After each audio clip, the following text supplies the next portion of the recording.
안녕하십니까. 이어서 경남 소식입니다. 제19호 태풍 솔릭 북상해 경남 지방도 점차 태풍의 영향을 크게 받고 있습니다. 이 시각 현재 태풍이 어디까지 와 있는지, 그리고 앞으로 태풍의 진행 방향과 경남에 미치게 될 영향 등을 알아보겠습니다. 김태림 기상캐스터가 전해드립니다. 네, 오늘 하루는 그야말로 태풍 대비에 집중하셔야겠습니다. 밤사이 경남 지역도 태풍과의 거리가 가까워지면서 바람의 세기가 더욱 강해지고 비도 내리기 시작했습니다. 현재 태풍은 예상보다 더딘 속도로 북상하며 제주도 남서쪽 부근 해상까지 올라와 있는데요. 오늘 오후에는 목포 서쪽 부근 해상까지 올라오겠고 내일 새벽 충남 서해안에 상륙할 것으로 전망됩니다. 이후로는 수도권을 관통한 뒤 내일 오후 동해상을 통해 빠져나가겠는데요. 현재 경남 지역은 소강 상태를 보이는 곳이 많지만 내일 오전까지는 비가 더 이어지겠습니다. 경남 서부 지역으로 100에서 250mm, 지리산 부근으로는 400mm 이상의 강수량이 예상되고요. 그 밖의 지역으로도 30에서 80mm의 비가 내리겠습니다. 태풍특보도 더욱 확대 강화되겠습니다. 현재 남해동부 먼바다에는 태풍 경보가, 남해동부 앞바다와 경상남도 전 지역에는 태풍주의보가 내려져 있고요. 오늘 오후에는 동해 남부 해상에도 태풍특보가 내려지겠습니다. 현재 기온은 어제와 비슷하거나 약간 더 높습니다. 동부 지역은 창원 26도, 밀양과 김해가 28도를 가리키고요. 낮 기온은 30도 안팎으로 어제보다 낮겠습니다. 경남 서부 지역도 오늘 비가 내리면서 낮 기온 30도에 못 미치는 지역이 많겠습니다. 해상에도 거센 비바람이 몰아치면서 물결이 최고 7m까지 매우 높게 일겠고요. 남해안 지역은 해일의 위험성까지 있어 더욱 주의하셔야겠습니다. 태풍에 의한 비는 내일 오전까지 이어지겠고요. 이후로 다음 주 월요일에 또 한 차례 비가 내리겠습니다. 태풍이 완전히 빠져나갈 때까지는 주의를 늦추지 않으셔야겠습니다. 기상정보였습니다.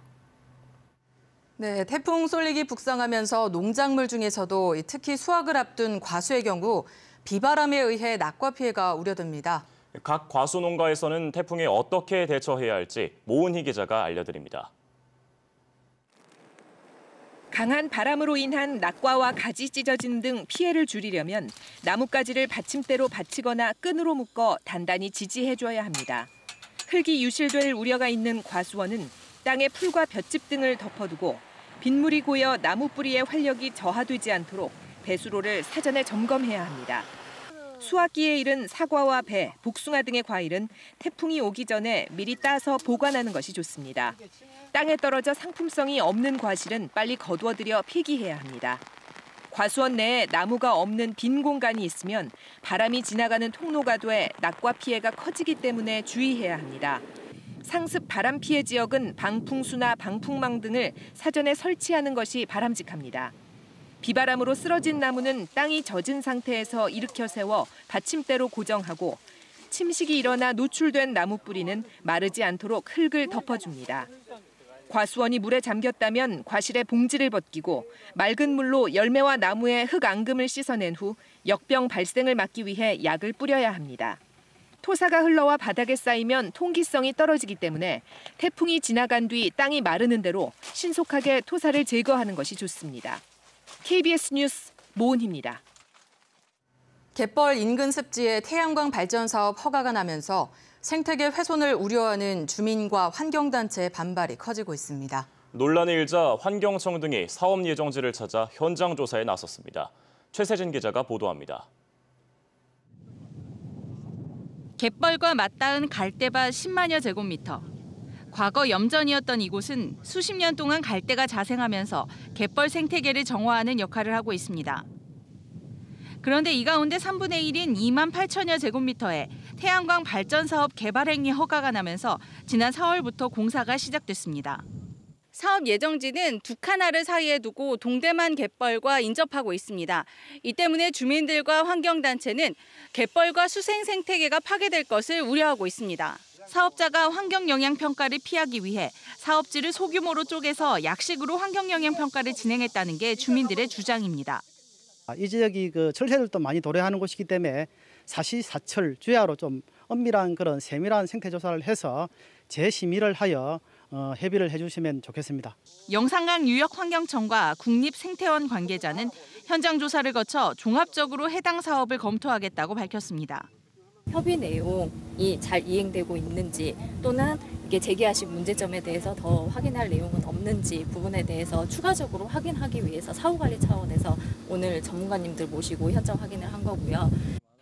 태양광 발전 사업지로 훼손될 위기인 동대만 갯벌 습지가 보존될 수 있을지 환경청의 조사 결과가 주목됩니다. KBS 뉴스 최세진입니다. 그동안 논란이 계속돼 왔던 김해 신공항 사업의 소음과 안전 문제에 대해 청와대가 처음으로 조사를 지시하고 나섰습니다. 경상남도도 소음과 안전 문제가 해결되지 않는 김해 신공항 사업안은 수용하지 않기로 부산시, 울산시와 합의를 했습니다. 하지만 입지 논쟁에 대해서는 말을 아끼고 있습니다. 조미령 기자입니다. 문재인 대통령이 김해공항을 확장할 경우 발생할 수 있는 모든 문제점을 조사하라고 국토교통부에 지시했습니다. 김해 쪽으로 방향을 튼 V자형 활주로를 건설하는 정부안에 따른 소음 피해와 주민 이주 문제 등 세세한 부분까지 파악하라는 겁니다. 문 대통령이 취임한 뒤 김해공항 확장에 따른 영향과 관련해 조사를 지시한 것은 처음입니다. 소음과 안전 문제를 우려했던 경상남도는 환영 입장입니다. 사전 영향조사나 예비 타당성 조사 보고서에 보면 하자가 있는 지점들이 이제 발견이 된 거니까 여기에 대해서 이제 국토부하고 이제 논의를 이제 해서 경상남도는 부산, 울산시와 함께 김해공항 확장안을 수용할 수 없다는 입장을 정부에 건의할 계획입니다.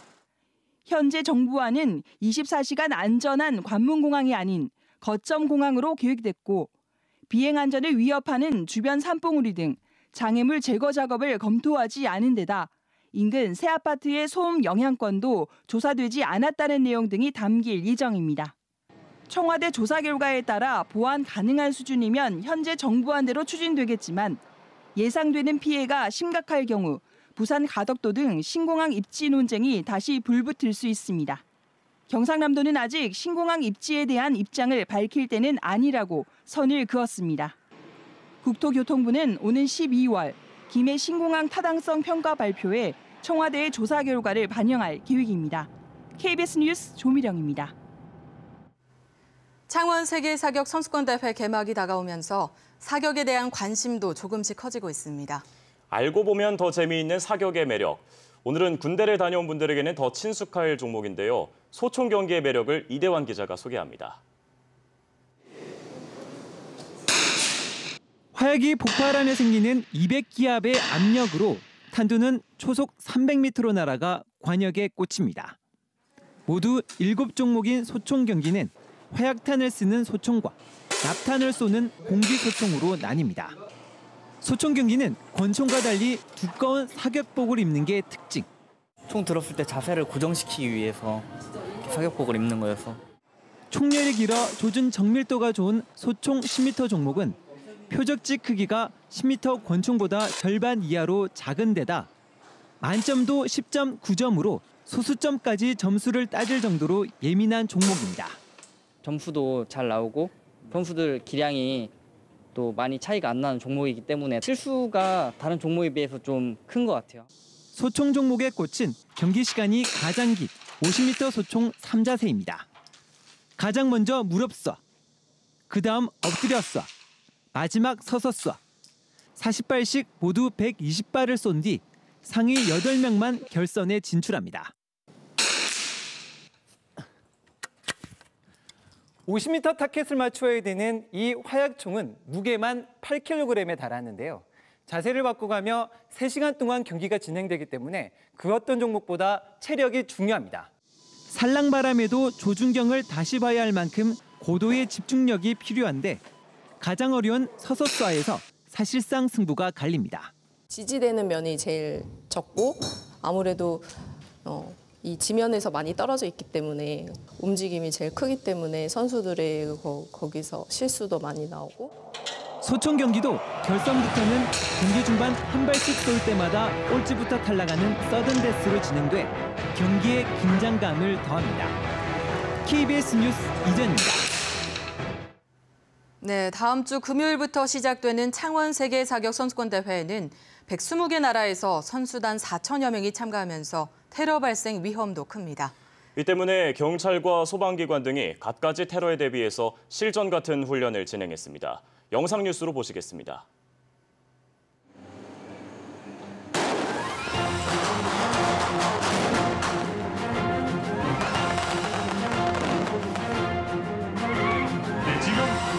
지금 보시는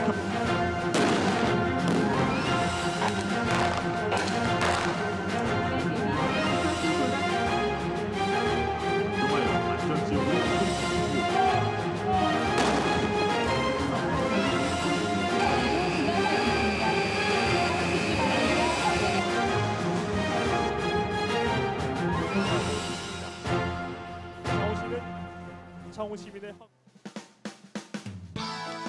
경남 중소벤처기업청이 중국에 진출하려는 중소기업들에게 중국 규격 인증 비용을 1억 원까지 지원합니다.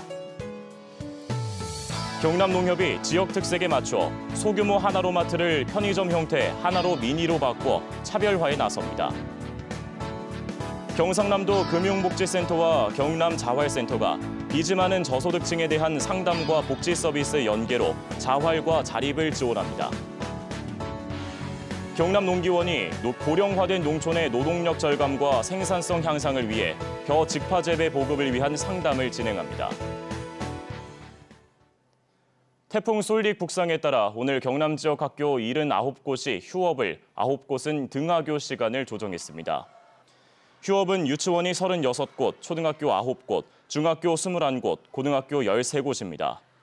또 6개 학교는 오늘 아침 등교 시간을 늦췄고 3개 학교는 하교 시간을 앞당겼습니다. 경남도 교육청은 등하교 시간 조정 등 오늘 학사 일정을 조정하는 학교가 더 늘 것이라며 학교별로 확인을 당부했습니다. 통영과 창원해양경찰서가 태풍 쏠릭 북상에 따라 비상체제에 돌입했습니다. 해경은 항포구 순찰을 강화하고 태풍특보 발효에 따라 낚시어선과 레저보트 등 모든 선박의 출항을 금지하고 있습니다. 또 조업 중인 어선의 조기 귀향과 피항도 독려하고 있습니다. 태풍으로 피항하는 경남 지역의 선박은 15,000여 척으로 추산됩니다. 경상남도가 태풍 쏠릭에 대비해 119 신고 전화가 폭주할 것으로 보고 119 종합상황실의 전화 회선을 늘렸습니다. 경남도는 119 종합상황실의 전화 회선을 50대 더 늘려 동시에 최대 94대 전화를 받을 수 있게 됐다고 밝혔습니다. 지난 2016년 9월 태풍 차바 당시 119 상황실에는 시간당 1,300여 건의 신고와 문의 전화가 폭주했습니다. 경남 지역에서 기술을 바탕으로 창업하는 스타트업 기업들에게 투자자를 연결시켜주는 2018 경남벤처 포럼이 어제 경남 창조경제혁신센터에서 열렸습니다. 어제 포럼에서는 5개 기업이 19억 원을 지원받는 투자 협약식이 있었고 수도권 투자자들을 상대로 한 지역 8개 스타트업 기업의 기업 설명회도 열렸습니다. 서울우유 거창 공장에서 배출된 오염물질이 주변 하천으로 흘러들어가 거창군이 조사에 들어갔습니다. 거창군은 지난 20일 정장천에서 발견된 흰색 물질이 서울우유 수송 차량에서 샌 오염물질로 조사됐다며 오염도를 파악하기 위해 경남도 보건환경연구원에 검사를 의뢰했다고 밝혔습니다. 거창군은 검찰 고발과 함께 과징금 처분 등 행정 조치할 계획입니다. 뉴스를 마칩니다. 시청해주신 여러분 고맙습니다.